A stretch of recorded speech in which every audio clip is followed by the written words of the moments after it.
دلاور نے اپنی طرف سے اسے یقین دلا دیا تھا کہ خطرے کی کوئی بات نہیں ہے، مگر اب یہ ہو سکتا تھا کہ دلاور کو بھی عدم تحفظ کا احساس پریشان کرنے لگے تو وہ ہم سے شناخت کرانے کو کہے، دستاویزی ثبوت مانگ بیٹھے یا اپنے طور پر تبصرہ کرنا چاہے۔ ٹیلی فون رکھنے کے بعد دلاور کچھ سوچتا رہا، پھر وہ مسکراتا ہوا اٹھا اور اس نے ہم سے چلنے کو کہا۔ غالباً اس نے اپنے شکوک کو جھٹک دیا تھا یا مؤخر کر دیا تھا۔ کچھ دیر بعد اس کو چند مقامی صحافیوں کے ساتھ ڈنر کرنا تھا اور وہاں ہمارا تعارف بھی ہونا تھا۔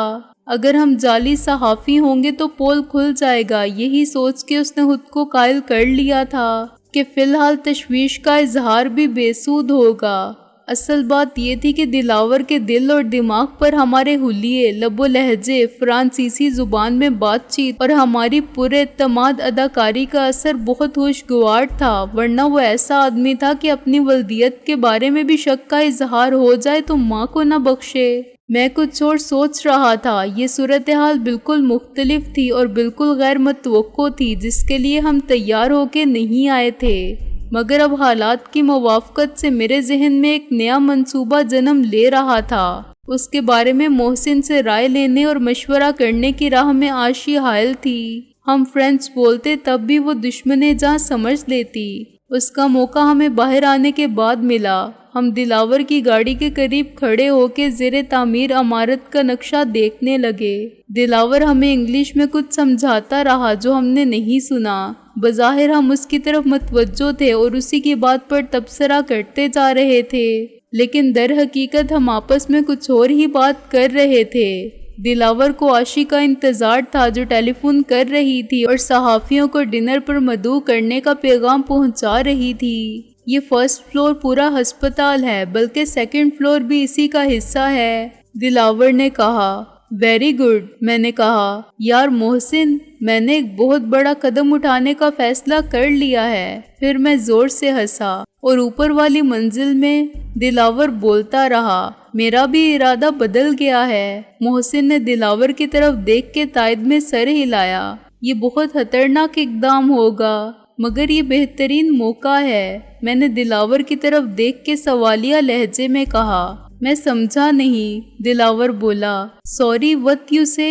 میں نے سر کھجایا اور پھر محسن سے مخاطب ہو گیا۔ بس برخوردار، اب تخت یا تختہ، ہمیشہ کی طرح۔ ہاں، محسن نے سر ہلایا۔ اللہ مددگار ہے۔ اسی وقت تاشی نمودار ہو گئی۔ وہ 20-22 سال کی لڑکی تھی جس کی صورت میں حیرت انگیز طور پر اداکارہ رانی کی مشابہت شامل تھی۔ معلوم نہیں وہ کیا مجبوری تھی جس کی وجہ سے وہ دلاور کی سیکرٹری بنی تھی۔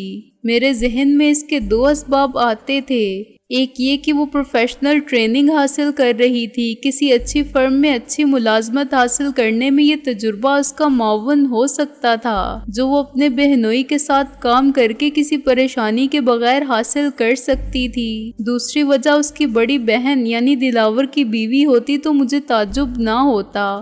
بیشتر بیویاں اپنے شوہروں کی آؤٹ ڈور مصروفیات کے بارے میں زنانہ قسم کا حسد اور شک رکھتی ہیں، خصوصاً ان شوہروں کے بارے میں جن کے آنے جانے کا کوئی وقت نہ ہو اور کام کی نوعیت کا پتہ نہ چلتا ہو۔ عاشی آگے ڈرائیور کے ساتھ بیٹھ گئی۔ دلاور اور ہم دونوں پچھلی سیٹ پر رہے۔ باہر اتنی دیر میں غروب آفتاب کے بعد کا اندھیرا گہرا ہو کے رات میں ڈھل رہا تھا۔ کچھ گاڑیوں کی ہیڈ لائٹس بھی روشن تھیں، لیکن زیادہ تر گاڑیاں چھوٹی پارکنگ لائٹ جلا کے چل رہی تھیں۔ کہاں جانا ہے سر؟ شوفر نے سڑک پر آ کے کہا۔ پہلے بیگم صاحبہ کے گھر، دلاور نے مختصراً کہا۔ شوفر ایک خطرناک قسم کا شکاری کتا لگتا تھا اور دلاور جیسے آدمی کے لیے ایسے ہی شخص کا شوفر ہونا ضروری تھا جو وقت ضرورت اس کے باڈی گارڈ کے فرائض بھی پورے کر سکے۔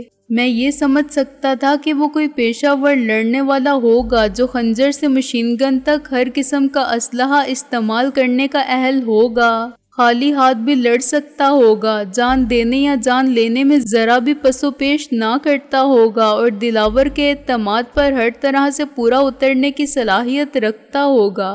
یہ بھی یقین تھا کہ وہ مسلح ہوگا۔ پاکستان، ویری بیوٹیفل کنٹری، میں نے مسکرا کے کہا ویری بیوٹیفل۔ محسن نے سر ہلایا۔ دی گرلز۔ عاشی نے ناگواری سے پیچھے پلٹ کے دیکھا۔ تم لوگ لڑکیوں کے علاوہ بھی کچھ سوچتے ہو؟ تمہاری ساری فرانسیسی قوم عورت، شراب اور خوشبو کے پیچھے دیوانی ہے۔ معلوم نہیں تم لوگوں نے اتنی ترقی کیوں کر لی۔ میں دم بخود رہ گیا۔ اس لڑکی نے یہ بات بڑی روانی میں کہہ دی تھی اور روانی میں وہ بالکل صحیح فرینچ بول گئی تھی۔ تمہارا خیال 101% درست ہے، میں نے کہا، مگر ہم فرینچ نہیں ہیں۔ فرینچ قوم کے بارے میں تمہاری رائے سے ہمیں اتفاق ہے۔ وہ ایک حسن پرست اور خوش ذوق، خوش مزاج اور مہذب قوم ہے، انفرادی آزادی اور جمہوریت پر یقین رکھنے والی، عملاً یقین رکھنے والی، محض نظریاتی یقین نہیں۔ ہم سمجھتے ہیں کہ اگر سب لوگ دنیا میں صرف خوبصورتی کے پرستار بن جائیں تو بدصورتی کا وجود مٹ جائے۔ محسن نے کہا وہ ساری بدصورتی جو سماجی تفریق، معاشی عدم توازن، ہوس اقتدار، جنگ و جدل، تعصب اور تنگ نظری سے پیدا ہوتی ہے، جو آدمی کو نفرت سکھاتی ہے اور محبت کو مشروط کر دیتی ہے۔ حالانکہ محبت مشروط ہو ہی نہیں سکتی، مگر کچھ لوگ محبت کو اور احساس کو، جذبات اور خیالات کو، نظریات کو اور انسانی رشتوں کی سرحدوں کو منعین کر دیتے ہیں اور آدمی کو رنگ و نسل، ملک و قوم اور مذہب و ملت، خاندان، برادری کے خانوں کا اسیر بنا دیتے ہیں۔ یہ ساری تقسیم صرف نفرتوں کے رشتے اور حوالے دیتی ہے اور سب کچھ لے لیتی ہے۔ تم فلاسفر ہو؟ عاشی نے مروب ہو کے کہا۔ کیا کہہ رہے ہیں یہ لوگ؟ دلاور نے تجسس سے مجبور ہو کے کہا۔ تعریف کر رہے ہیں اس ملک کی اور لوگوں کی، عاشی نے کہا۔ دلاور طنز سے ہنسا۔ یہ بھی فیشن ہے، سیاسی اخلاق کا تقاضا ہے کہ روم میں وہی کہو جو رومن سننا چاہتے ہیں۔ ان الو کے پٹھوں سے کہو کہ یہ سچ ہے تو یہاں رہ جائیں، چھوڑ دیں اپنا گھر، شہر اور ملک۔ عاشی نے یہ بات ہم تک پہنچا دی اور ہنسنے لگی۔ اگر تم کہو تو میں اس سے بھی زیادہ بہت کچھ کر سکتا ہوں۔ میں نے دل پر ہاتھ رکھ کے ادائے عاشقی سے کہا، سب کچھ چھوڑ سکتا ہوں، مثلاً۔ عاشی کی ہنسی ایک خیال آمیز مسکراہٹ بن گئی۔ مثلاً یہ دنیا چھوڑ سکتا ہوں، لیکن تم مسٹر دلاور کو بتا دو کہ ایک دن وہ خود ہمیں اسی ملک کے ایک معزز شہری کی حیثیت سے جانیں گے اور پہچانیں گے، اور وہ وقت میری جان بہت دور نہیں ہے۔ محسن نے کہا، جب ہم بھی یہاں آباد ہوں گے، سارے رشتوں کے تحفظ کے ساتھ، خوشی اور عافیت کے ساتھ، اور ہمارے بعد آنے والی نسلوں کو ہم یہ سب کچھ وراثت میں دیں گے، ثقافتی، تہذیبی اور… کیا تمہارا یہ دوست ہر وقت ایسا ہی فلسفہ بولتا رہتا ہے؟ عاشی نے کہا، ہمیشہ اور ہر وقت تو نہیں، میں نے کہا، لیکن کسی خوبصورت لڑکی کو دیکھتے ہی یہ اسے متاثر کرنے کی کوشش شروع کر دیتا ہے۔ دراصل یہ اس کا احساس کمتری ہے۔ آج تک تم جیسی لڑکی نے اسے گھاس نہیں ڈالی۔ کیا تم یہ نیک کام کر سکتی ہو؟ گھاس میں لا دوں گا۔ بہت اچھا ہوا کہ اسی وقت عاشی کا گھر آ گیا، جو دلاور کا گھر بھی تھا جسے ہم پہلی بار دیکھ رہے تھے۔ عاشی اتر کے اندر چلی گئی اور گاڑی آگے بڑھ گئی۔ اب ہم کھل کر بات کر سکتے تھے۔ ہماری پوزیشن خاصی محفوظ ہے، میں نے کہا۔ کچھ صحافی، مسٹر بہادر کے سیکرٹری اور سالی، نواب صاحب اور بہادر کی بیوی، یہ سب جانتے ہیں کہ ہم کہاں ڈنر کے لیے مدعو تھے۔ غالباً وہ پولیس افسر بھی جانتا ہے، محسن نے سراج کا نام لیے بغیر کہا۔ بہت سے لوگوں نے ہمیں مسٹر بہادر کے ساتھ انہی کی گاڑی میں روانہ ہوتے بھی دیکھا ہے، میں نے کہا۔ ہمارے پاس بہت وقت ہے۔ ہاں، رات کے 10 بجے تک مسٹر بہادر کا انتظار کیا جائے گا، محسن بولا، اور 10 بجنے میں 3 گھنٹے باقی ہیں۔ 3 گھنٹے میں ہم لاہور سے 100 میل دور ہوں تو بڑا اچھا ہے۔ دلاور نے بے چینی سے پہلو بدلا۔ آپ لوگ آپس میں کیا باتیں کر رہے ہیں؟ میں اور محسن ایک ساتھ ہنسنے لگے جیسے ہم اس بد تہذیبی پر شرمندہ ہیں۔ اس کے بعد ہم نے ٹوٹی پھوٹی انگریزی میں دلاور کے ساتھ گفتگو شروع کی۔ ہم نے اسے بتایا کہ ہم کس کس ملک میں اپنا مطالعاتی دورہ مکمل کر کے آئے ہیں اور اب کہاں جانے کا ارادہ رکھتے ہیں۔ ہم نے اس کی تعریف کی اور کہا کہ ہم واپسی میں یا جب بھی موقع ملا اس کے زیر تعمیر ہسپتال کو پھر دیکھنے آئیں گے، اور اگر مدعو کیا تو اس کی تقریب افتتاح میں بھی شریک ہوں گے۔ دلاور نے 2 جگہ کار رکوائی تھی، ایک جگہ تو اس کے سسرال کے قریب ہی 100 منزلہ عمارت تھی۔ وہ چند منٹ کے لیے معذرت کر کے گیا اور ہمیں موقع فراہم کر گیا کہ ہم کھل کے بات کر سکیں۔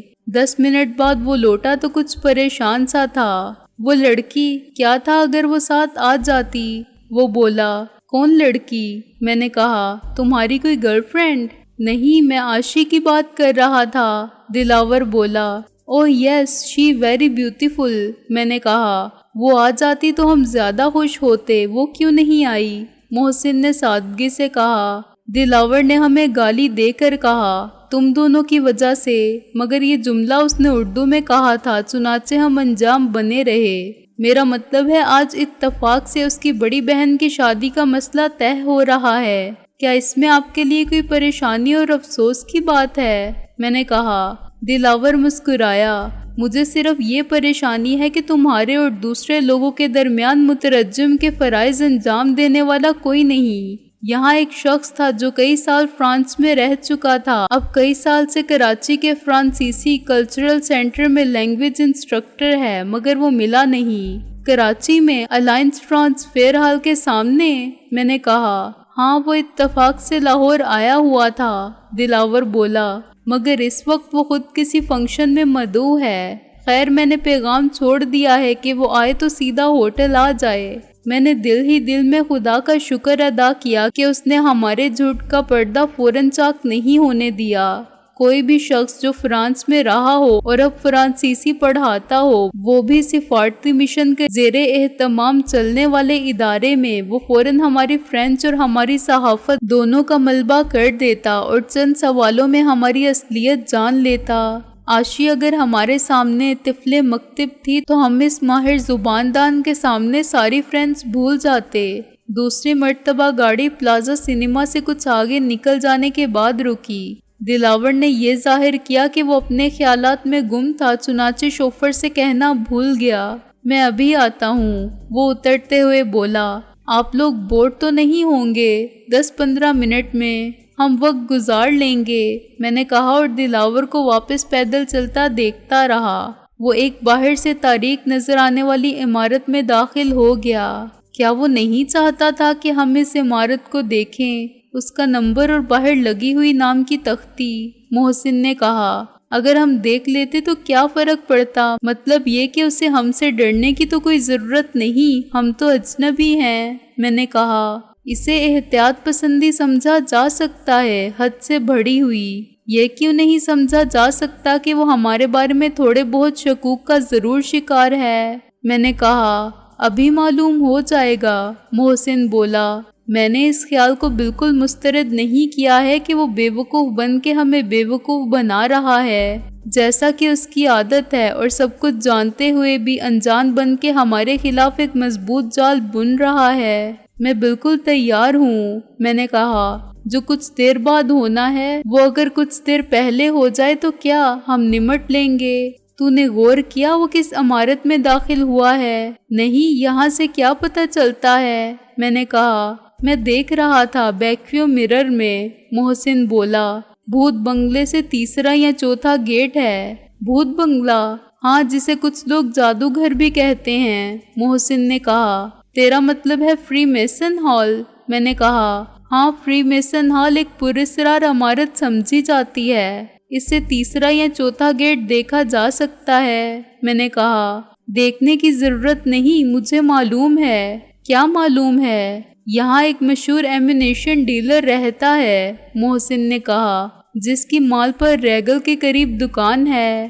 آفرین ہے جوان، کیا دماغ اور کیا حافظ پایا ہے، میں نے چلا کے کہا اور محسن کی کمر پر مکہ مارا۔ ہم دونوں ایک سنجیدہ موضوع پر بات کرتے ہوئے بے وجہ چلا رہے تھے اور ہنس رہے تھے تاکہ ڈرائیور یہ سمجھے کہ ہم محض دوستانہ گپ شپ یا بکواس کے سوا کچھ نہیں کر رہے ہیں۔ آدھے گھنٹے کے بعد دلاور اندھیرے میں سے نمودار ہوا۔ مجھے زیادہ دیر تو نہیں ہوئی، اس نے گھڑی دیکھ کر کہا اور زبردستی مسکرانے کی کوشش کی، لیکن اس طرح وہ اپنی حالت میں رونما ہونے والے تغیر کو نہ چھپا سکا۔ وہ بے حد پریشان تھا اور یہ پریشانی سے زیادہ تشویش تھی۔